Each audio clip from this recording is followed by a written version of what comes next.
Increases in interest rate will reduce housing affordability, but there is a certain type of property in the market which may not be affected much. Hi everyone, welcome to a brand new episode of Ask Joy. Given the bullish market we are in today, the last thing you will want happening is that housing prices drop after you have committed to a purchase at a record high price and higher interest rate. If this happens, you are likely to be stuck with this property for the next 5 to 10 years, just like those who have entered the property market in 2012. Assume you have a budget of 1.8 million today and you are given two options to purchase either a resale or a new launch property. If you were to opt for a resale property based on 75% loan to value ratio, 30 years loan tenure and 1.5% interest rate, you'll be paying $1,688 worth of interest per month. Should the interest rate rise by another 1%, the interest payable will be $2,800. And at 3.5% interest rate, monthly interest payable alone will cost you close to $4,000.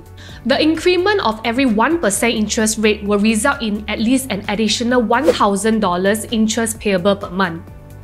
Would it have been different if you were to purchase a 1.8 million new launch?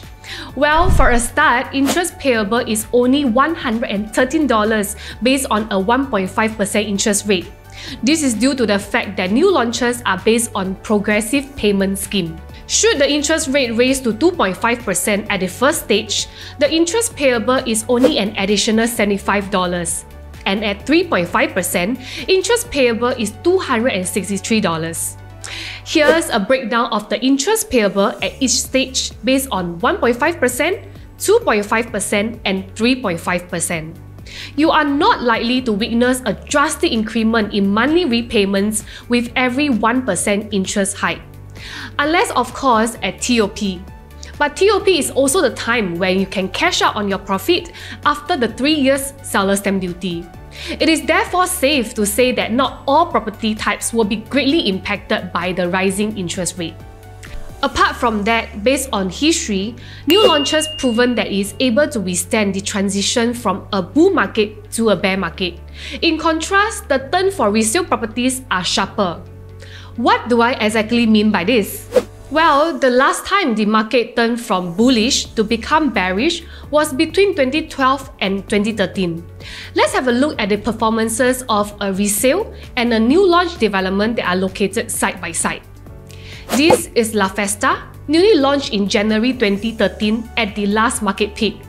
And this is Compass Heights, which is located just opposite La Festa and above Sengkang MRT. If you were to see here, prices of Compass Heights surged in the bullish market due to its pricing and the need for immediate stay. But when markets started to slow down, Compass Heights met with a sharper downturn because many sellers, such as the first owner who bought at a much lower price, can afford to sell for a lower profit margin. La Festa, on the other hand, although it's considered poorly performed for a new launch, it did manage to hold its price because majority of the owners entered at a similar price tag and no one was willing to sell below their break-even price. If you are looking to purchase a property today, do venture into one that is able to withstand the transition between a bullish and a bearish market. And for sellers, you should leverage on the current peak to cash out your profits and swap for a property that is able to retain its value. And with that, I hope this episode is able to help you to understand the different impacts the rising interest rate have on both the resale and new launch market. If you find today's sharing useful, please turn on the notification button for my profile on your YouTube, Facebook, or Instagram. I will catch you on the next episode of Ask Joy.